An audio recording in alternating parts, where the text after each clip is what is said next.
తాజా ఇది థాయిలాండ్లో జరిగినటువంటి BIMSTEC meeting Narendra Modi attend అయ్యారు. ఇక్కడ సమస్యల్లో ఏంటంటే నరేంద్ర మోడీ ప్రజల చేత ఎన్నికయ్యాడు. వరుసగా 2 సార్లు, మూడోసారి కూడా కూటమిగా తను వచ్చాడు. టోటల్గా హయ్యెస్ట్ సీట్స్, హయ్యెస్ట్ ఓట్లతో అధికారంలో ఉన్నాడు నరేంద్ర మోడీ.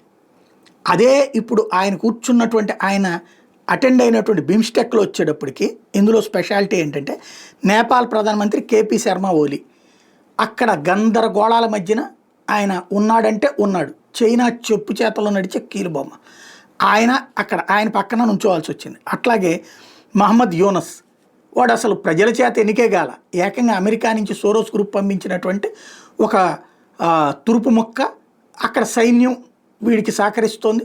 తద్వారా అధ్యక్షుడైనటువంటి వాడు, ప్రధానమంత్రి అయినోడు ఇతను అక్కడే అదే స్టేజీ మీద ఉన్నాడు. అదే సందర్భంలో సరే థాయిలాండ్ ప్రధానమంత్రి వచ్చేటప్పటికి వాళ్ళ సిస్టమ్ ప్రకారం ఉంటుంది. మయన్మార్ సైనిక ప్రభుత్వ అధినేత అక్కడ ప్రజల చేత ఎన్నికైనటువంటి ఆంగ్ సాన్ సూచీని జైల్లో పెట్టి ప్రభుత్వాన్ని అడ్డంగా లాక్కున్నటువంటి వాడు అదే స్టేజీ మీద ఉన్నాడు. శ్రీలంక ప్రధాని హరిణి అమరసూర్య పర్వాలేదు. అంటే ఇందులో ప్రజల చేత పద్ధతి ప్రకారం అయినటువంటి వాళ్ళు థాయిలాండు భారత ప్రధానమంత్రి, అట్లాగే ఈ శ్రీలంక ప్రధాని అయితే మిగతా వాళ్ళల్లో అందరూ కూడా విచిత్రమే. కానీ తప్పదు, అంతర్జాతీయ పరిణామాల్లో మన పక్కన ఉన్నటువంటి దేశాలతో స్నేహ సంబంధాలు వాళ్ళ దగ్గర తప్పులు జరిగినా మనం నెత్తిని పెట్టుకోక తప్పదు.